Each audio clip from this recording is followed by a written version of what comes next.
I thought I knew my girlfriend until I heard the way she cried to him after our fight. Not me, him. The worst part? She said it was just friendship. 6 months ago, if you'd asked me what my relationship looked like, I would have said stable. Not perfect, not fireworks, but solid. We'd been together a year and a half, long enough to merge our friend groups, borrow each other's Netflix accounts, and argue about dumb things like how many pillows belonged on the bed. Her name was Claire, and Claire had a way of filling every room she entered. Loud laugh, sharp eyeliner, and the kind of magnetic confidence that made people orbit around her, especially guys. I'd always known that. What I didn't know was how far that orbit went. At the time, I thought I was the grounded one, the quiet one, the boring half of the couple. Her words, not mine. I didn't mind.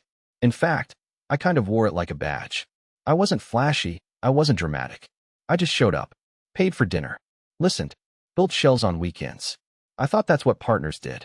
There was this one guy, Adam, who started popping up more and more. At first, I didn't notice. He was part of the friend group. Always had been.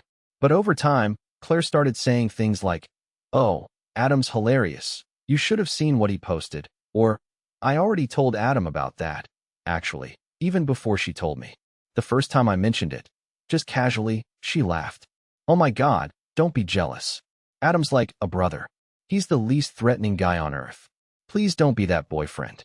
So I let it go. I didn't want to be that boyfriend. The paranoid one. The insecure one. I kept telling myself, she chose you. She lives with you. She comes home to you. I had no idea that home was starting to mean something different to her. Looking back, the signs were there. She started locking her phone. She got weird about me picking her up from work, started texting, "I'll just Uber." She got emotional after parties, but wouldn't say why. "Just tired," she'd mumble, wiping her eyes. Then came the night of our fight. It wasn't anything huge. I'd forgotten to grab oat milk or some other nonsense from the store. She blew up, like really blew up, shouting that I never listened, that I didn't see her, that I was emotionally absent. I just stood there, stunned. It felt like a rehearsal, like she'd practiced the speech in her head a dozen times. She stormed into the bedroom, slammed the door. I crashed on the couch. That's when I heard it. I don't know why I opened her laptop. Maybe I just wanted noise, a distraction, something, anything. She had left her messages open. And there it was. A voice memo from Adam. Hey, breathe, okay? You're not crazy. You're not overreacting. He doesn't get it, Claire. You need someone who sees you, who matches your fire. I hate seeing you like this. It kept going. Soft, intimate, rehearsed. She had cried to him. About me. And he comforted her like he'd done it before. She said it was just friendship. But in that moment, it didn't sound like friendship at all. The next morning, she acted like nothing happened. Claire padded into the kitchen wearing one of my t-shirts. Hair up, eyes puffy like she'd cried herself to sleep. Which, apparently, she had. Just not because of me. She poured herself coffee, scrolled through her phone, and asked if I wanted eggs. Eggs. After a fight that left me on the couch, after a voice memo that made my spine lock up with rage, she was asking about breakfast. I didn't answer right away. I watched her instead. How she moved around the kitchen like it was hers. How her thumb hovered over her phone screen just a second too long when a notification popped up. I wanted to ask her right then and there. Wanted to say, "Who the hell is Adam to you?" But something stopped me. I wasn't ready for her lie. So I played along. "I'm good," I said, nodding toward the coffee. "Just need caffeine." She smiled. "You sure? You barely slept." That was true, but not for the reason she thought. While she was locked in our bedroom crying to Adam, I'd listened to that message 5 times. I'd transcribed every word. I'd searched their thread for context. Nothing sexual, nothing overt. Just hundreds of late-night check-ins, emotional unloads, inside jokes, things I didn't even know she needed. It wasn't cheating, but it felt worse. Around noon, she left to go for a walk. Said she needed to clear her head. I knew what that meant. Or at least, I had a feeling. I waited 5 minutes. Then I followed. Not in a dramatic, trench coat and sunglasses kind of way. I just walked. Same direction. Down the same street she always used. Past the park, toward the little coffee shop where our group used to meet before parties. And there he was. Adam, already sitting on the bench out front. Hoodie, coffee, legs bouncing like he'd been waiting. Claire arrived 2 minutes later. No hug, no kiss, just a look. A heavy one. She sat beside him and immediately leaned into his shoulder like it was routine. That's when it hit me. This wasn't some post-fight pity moment. This was the plan. I was never the person she cried to. He was. I was just the guy who paid rent on time and didn't ask too many questions. They talked for a while. I couldn't hear what was said, but I didn't need to. At one point, she reached over and grabbed his hand, not in a romantic way, but in a home-based kind of way, like he was her anchor. My throat burned. I turned around before they could spot me, went back home, sat on the couch, stared at the same spot where I'd heard the voice memo the night before. And for the first time since we started dating, I felt like a stranger in my own relationship. But that was just the beginning of my nightmare. The next few days were a blur of silence and pretending. Claire didn't bring up the fight. She didn't bring up Adam either. It was like someone had erased the argument from her memory, or she'd rewritten it to make herself the victim. She acted sweeter than usual, more attentive, made dinner twice, sent me TikToks during the day, laughed at my dumb jokes a little too hard. I think she thought she'd reset something. But I wasn't reset. I was watching. Every moment suddenly felt staged, like I'd stepped into a performance I didn't audition for. The casual phone flips, the way she turned slightly away from me when texting, how she laughed louder at her phone than at me. Maybe I was overthinking it. Maybe I was being paranoid. Maybe I was turning into the jealous boyfriend I swore I'd never be. But then it happened again. Another fight. This time over something even smaller. I left a glass in the sink. She accused me of being passive-aggressive, said I never appreciated her, that I just expected her to be my emotional maid. It escalated faster than it should have. Too fast. She didn't cry this time. She just stormed out. I waited until the door closed behind her. Then I opened her laptop again. This time, no voice memo, but the chat was there. Fresh. Time-stamped. Just 5 minutes old. Claire, same thing again. I swear he just doesn't get it. Adam, you don't have to explain. I know you. You don't need to keep settling for someone who treats you like a to-do list. Claire, I'm so tired of justifying my needs. Adam, because they're not needs. They're basic respect. Claire, you deserve to be seen. That word again. Seen. She never said that to me. Never asked to be seen. Never gave me the chance. She just outsourced her emotions to someone else and let me carry the guilt. I scrolled further back. Weeks of it. Months. Claire venting. Adam validating. Claire complaining. Adam defending. There was even a joke in there, sent weeks ago, where Adam wrote, "If I had a girlfriend like you, I'd never stop showing you off." To which Claire replied, "Maybe in another life." Maybe in another life? Was this the just friendship she talked about? Because it looked a lot like an audition for a new relationship. Still, I kept quiet. Not because I was scared of confrontation, but because I needed clarity. Proof that I wasn't crazy. That I wasn't making all this up in my head because of one fight and a few sweet texts. So I started logging things. Every chat, every voice note, every little pattern. I took screenshots, backed up her message thread, kept notes, even made a spreadsheet. Part of me hated it. Hated who I was becoming. Suspicious, cold, calculating. But another part, the part that had been ignored, dismissed, overwritten, finally felt awake. What I didn't realize at the time was, I wasn't the only one watching. It happened on a Sunday. Claire was getting ready for a friend's birthday dinner. One I was welcome to join, but said I'd skip because I had a headache. That wasn't a lie. The pressure in my skull had been constant for weeks. Not physical pain, just weight. Like carrying around invisible proof of something everyone else refused to see. She spent an hour in the bathroom curling her hair. When she came out, she looked incredible. Soft pink lipstick, black skirt, silver hoops. She caught me staring and smiled. "What?" she asked. I forced a smirk. "You look nice." She leaned in, kissed the top of my head, and said, "I'll be home early." But she didn't say where the dinner was. She didn't offer to send the location. And she left her phone charging, not on the nightstand, not in her purse, but at the edge of the kitchen counter. Face down. It vibrated once after she left. Then again. I stared at it like it was a ticking bomb. I shouldn't have. I know that. But I flipped it over and woke the screen. The name on the last notification wasn't Adam. It was one of her friends, Emma, and the message preview said, "He really thinks you're at dinner? LOL. Tell Adam to stop staring at you like that. It's too obvious." My hands went cold. My first thought wasn't even rage, it was relief. Relief that I wasn't imagining it. That the voice memos, the emotional support chats, the hand-holding, The glances, all of it meant something. I clicked into the chat. Claire. He said he had a headache. Classic guilt shutdown. Emma, girl. If I was you, I'd have snapped already. Claire. I'm trying not to make it ugly. I just want things to shift naturally. Emma. Yeah. Naturally, while you're out with your emotional boyfriend again. Claire. It's not like that. We're just close. But yeah, I feel more me around him. That last line stuck in my throat like glass. I feel more me around him. So that's what I was, a placeholder version of her real self. I scrolled further, jaw clenched. Emma, you think he suspects anything?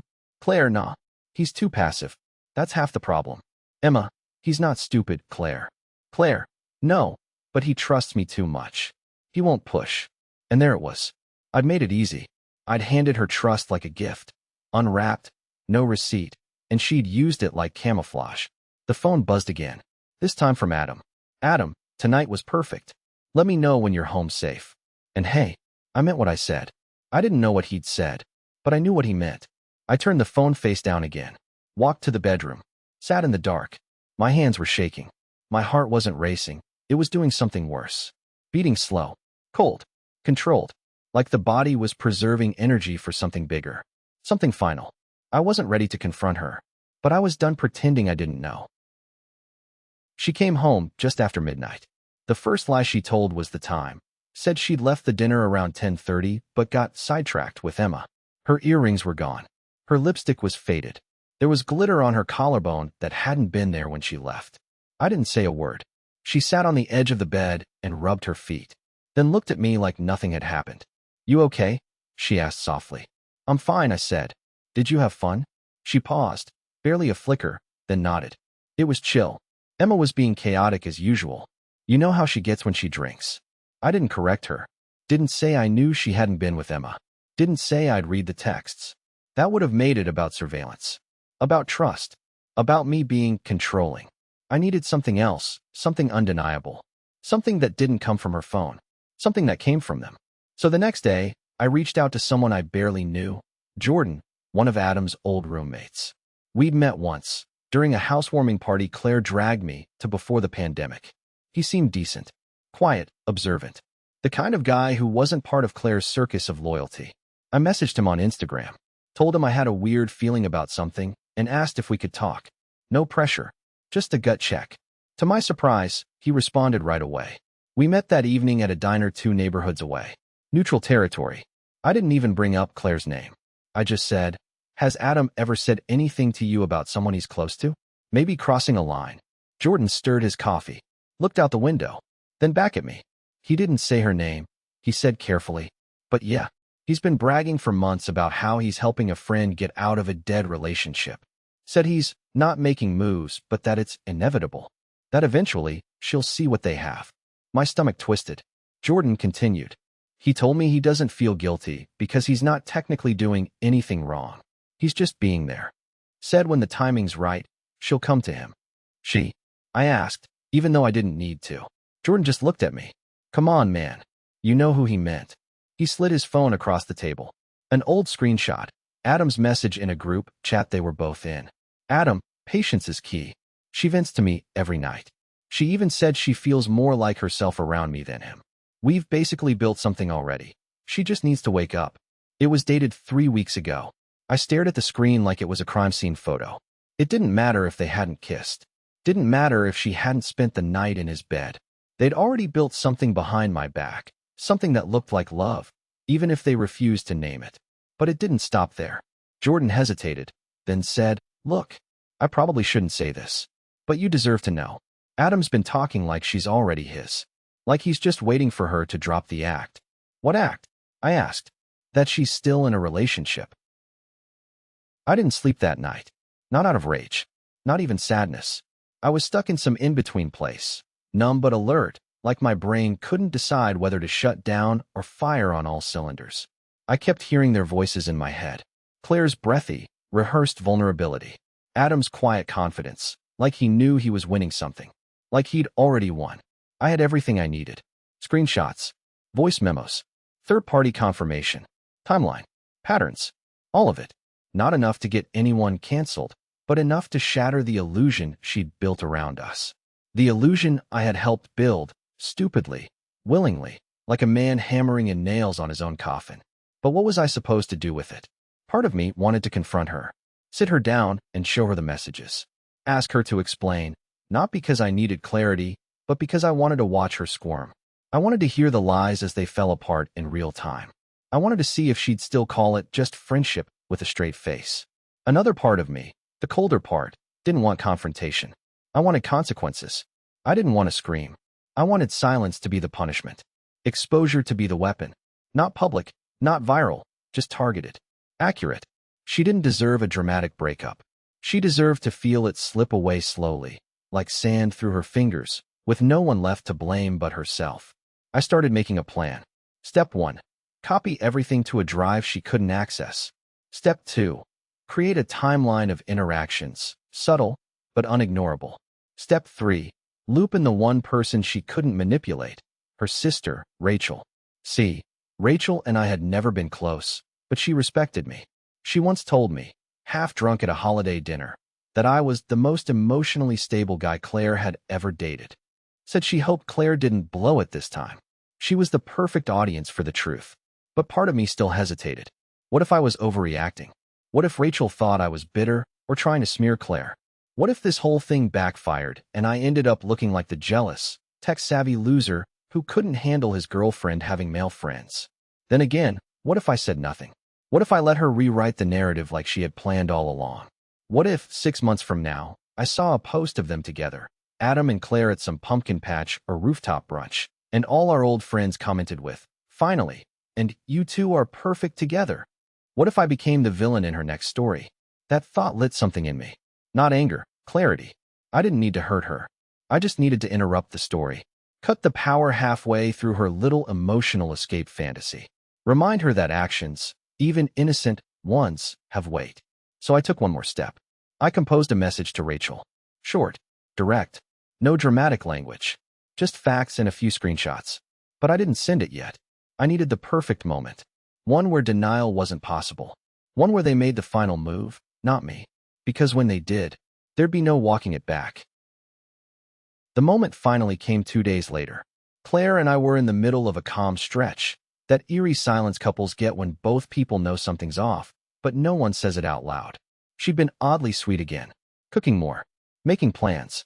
Touching my arm during conversations like we were still synced. I think she could feel something slipping but didn't know what. That morning, she mentioned she was going to Adam's apartment. Not directly, of course. She framed it like this. Emma and I are helping Adam rearrange his furniture.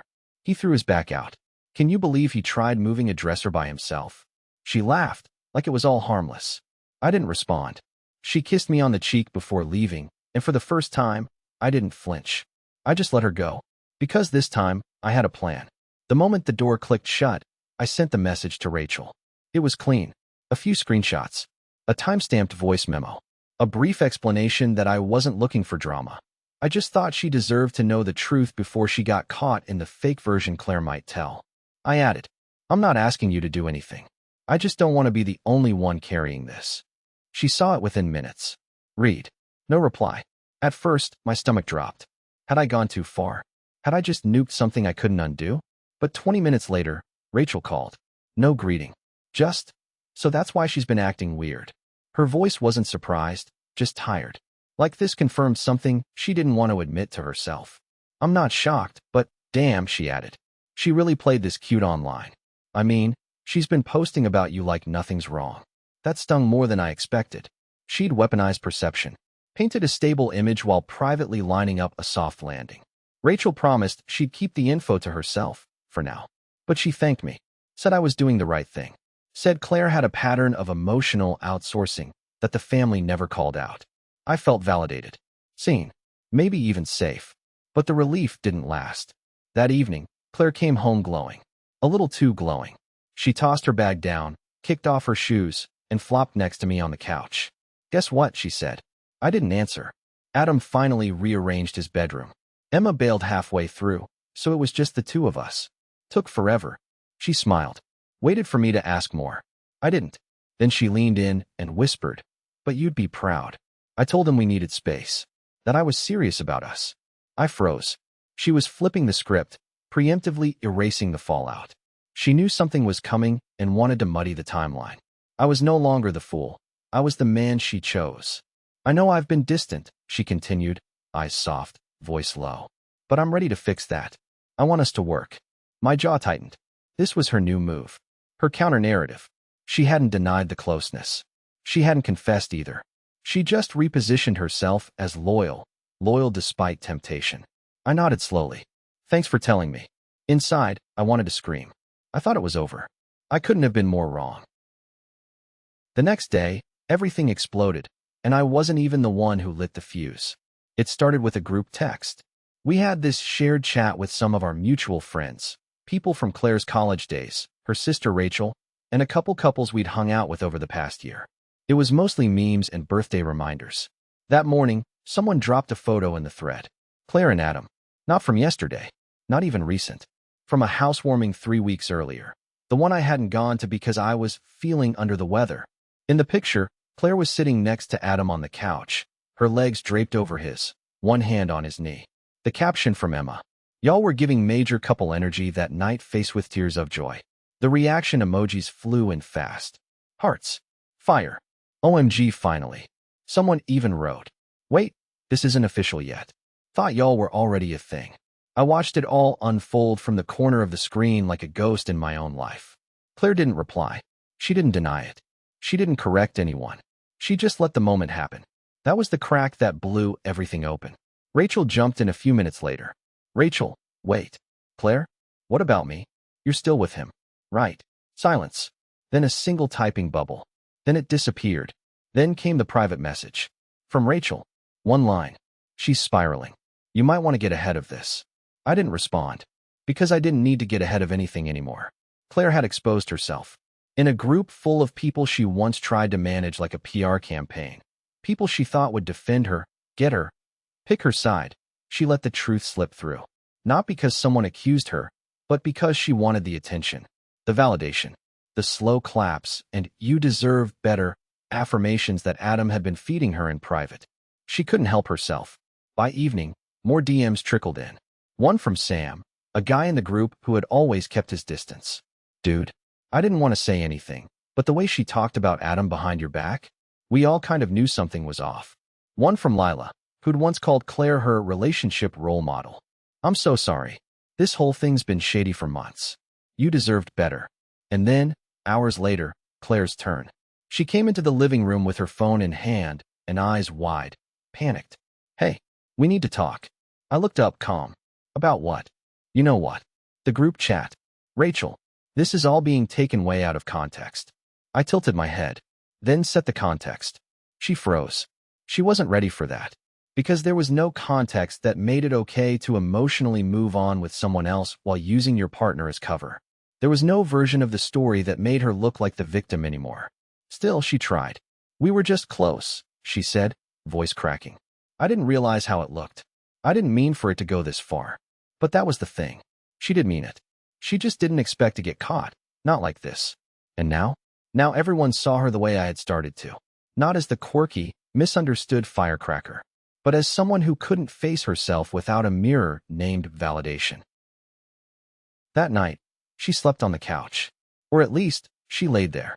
I don't think either of us actually slept. I lay in the bed staring at the ceiling, hearing every subtle shift in the apartment. The creak of the floorboard as she tiptoed to the bathroom, the faint buzz of her phone vibrating under a pillow, the exhale she didn't know I could hear when she thought she was finally alone. I wasn't angry anymore. I was empty, and that scared me more than anything she'd done. I always thought betrayal would feel sharp, like a knife to the ribs, sudden and clean. But it doesn't. It feels dull, slow, like a faucet dripping in a quiet room. Each drop carving a groove into your brain until everything starts to echo. Around 3 a.m., I got up and sat on the edge of the bed. Claire was still awake, phone clutched to her chest like it was the only thing that could hold her together. She didn't look at me. She didn't say a word. I should have yelled. Should have demanded explanations, shouted every proof, laid out the timeline of every lie. Instead, I just said, I'm not angry, Claire. I just don't recognize you anymore. That broke her. She sat up, wide-eyed, mouth trembling like a kid about to confess something they don't fully understand. I didn't mean to replace you, she whispered. I just started to feel like he got parts of me that you didn't. And I didn't want that to be true. But it was. And I kept telling myself it wasn't real, that I could fix us until I couldn't. It was the first honest thing she'd said in weeks. And it was too late. I nodded slowly. She asked, "So what now?" I didn't answer. Not because I didn't know, but because the answer was already happening. People were pulling away from her. Rachel had gone silent. Friends had stopped defending. The group chat was now mostly memes again. Only this time, Claire wasn't tagged in any of them. Her world was shrinking. Not because I destroyed it. Because she built it on sand and called it solid ground. The next morning, I started packing. She watched from the doorway, silently. "I didn't sleep with him," she said, as if that might change the weight of everything else. I looked at her, half smiling. "You didn't need to. Sometimes the deepest betrayal isn't physical. It's emotional. It's handing someone else your fears, your dreams, your anger, the things your partner thought were theirs to hold." Claire hadn't cheated. She'd relocated intimacy without ever leaving the room. And now, she was alone in it. I moved out 2 days later. Stayed with a friend across town. Left her the apartment because I didn't want to argue about furniture and leases and who gets the blender. Let her keep the space and the silence that came with it. I wasn't there when Adam eventually faded, which I'm sure he did. Guys like him always disappear once the chase is over. Once the responsibility sets in. But I was there when the text came. "Can we talk? I didn't know how much you meant until it was gone. Please don't hate me." I never responded. Because forgiveness is not the same thing as permission. And I wasn't going to be her clean slate. It happened a month later. I was at a bookstore downtown, browsing a table of new releases, when I saw her. Claire, standing by the memoirs aisle, alone, flipping through a paperback like she hadn't just spent the last 4 weeks watching her carefully curated world collapse in silence. She looked up, saw me, froze. For a second, I thought she'd pretend not to notice me, do the awkward X thing, and bolt out the door. But she didn't. She walked over, slowly, like someone approaching a gravestone. "Hey," she said, barely audible. I nodded. "Hey." She looked thinner, paler, not in a tragic way, just smaller. Like her voice didn't carry the same gravity anymore. "I didn't think I'd run into you here," she said, fidgeting with the strap of her bag. I smiled dryly. "I live 5 blocks away now. It was bound to happen." She blinked. "You moved?" "Yeah," I said, turning back to the book I was holding. "Got a place with actual quiet." She flinched. Just barely. But I saw it. Then she asked it, the question she came there to ask the moment she saw me. "Do you hate me?" I looked at her for a long time. Not with anger. Not even sadness. Just with understanding. Not of her, but of myself. Of the version of me that once thought love meant holding space for someone. Even if they were filling that space with someone else's voice. "No," I said finally. "I don't hate you." She exhaled. "But I do see you now. All of you." She didn't reply. So I continued. "I used to think emotional cheating was just texting someone too much, laughing a little too hard. But it's more than that. It's letting someone else become the narrator of your life while the person next to you gets edited out." Her eyes welled up, but she didn't cry. "I never meant for it to." "I know," I said, cutting her off gently. "That's what makes it worse." We stood there in silence. Then she pulled a letter from her bag, folded, creased at the corners. "I wrote this. In case I saw you. You don't have to read it. I just didn't want the last thing between us to be silence." I took it, not out of kindness, but closure. Then I said, "You know what the worst part is?" She didn't respond. "It's not that you fell for someone else. It's that you built a new version of yourself with him, and never once thought I deserved to meet her." She looked down, blinking fast. I turned and walked away, letter still in hand. Never looked back. That night, I burned it, unread. Not out of spite, but because sometimes healing isn't about understanding the why. It's about accepting that the person you love chose to become someone else and left you behind without even saying goodbye. And in doing that, they said everything. It's been 4 months since I last saw her. The apartment is quieter now, smaller, cleaner, filled with things that are entirely mine. No half-shared playlists, no mugs with initials that don't match, no ghost texts popping up on someone else's screen. Just stillness. And for the first time in a long time, I don't mind it. In the weeks after everything fell apart, I expected some kind of breakdown. A spiral. But it never came. What came instead was a slow return to myself. The version of me that wasn't always editing his reactions, walking on conversational eggshells, overanalyzing a glance, a laugh, a pause. People talk about heartbreak like it's this giant explosion. Sometimes, it's just erosion. And once it's over, all that's left is the bedrock, the version of you that survives when the flood recedes. I've seen some of our mutual friends here and there. Most don't bring her up. A few apologize for not speaking up sooner, for watching the slow collapse and not knowing whether they were seeing things clearly. I don't hold it against them. We all build stories we want to believe in. And sometimes, someone else's illusion feels safer than facing our own suspicions. Rachel still checks in. Not often. Just enough to let me know she's still on my side. She told me Adam and Claire didn't last long, that they tried to make something work, but when the performance ended, the substance wasn't there. They were great at the idea of each other, she said. Not so much the reality. I didn't feel vindicated, just validated. Because deep down, I knew they weren't a love story. They were an escape. And I was the mirror Claire couldn't face. I'm dating again. Slowly. Carefully. I don't check phones. I don't build spreadsheets. But I do ask questions earlier now. I pay attention to the small shifts, the silences between the words, the invisible tension in a "he's just a friend." And if I sense that something feels almost like connection, but not quite real, I don't chase it. Because love shouldn't feel like surveillance. It should feel like safety. Sometimes I still wonder what she tells people. Whether she rewrote the story, cast herself as confused, overwhelmed, misunderstood. Maybe I'm the cold one in her version. The guy who drifted, who stopped listening. But I don't need to correct it. The people who mattered saw the truth unfold without me ever raising my voice. That's the difference between vindication and revenge. One satisfies the ego. The other lets you sleep at night. If you've ever handed someone your full heart, only to realize they were borrowing it to build a different life, I see you. Tell me your version. Your friend. Your soft betrayal that never made the headlines, but changed everything. Because healing doesn't always come with closure.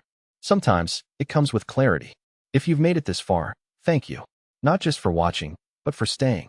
Because stories like this, they're not just about betrayal. They're about realizing the slow fade of connection. The invisible shift from we to me. Maybe you've been there, listening to someone cry about their life, to someone else. Maybe you've watched someone you love become unrecognizable, not in one big moment, but over dozens of little ones. And maybe you stayed longer than you should have, just to be sure. If that's you, drop a comment. Tell me your story. You're just a friend. I didn't mean for it to happen. Your quiet unraveling that no one else saw. Because sometimes, the most powerful thing we can do is say it out loud. Subscribe if you want more stories like this. Raw, real, and unfiltered. And if this hit close to home, just know, you're not alone. Ever.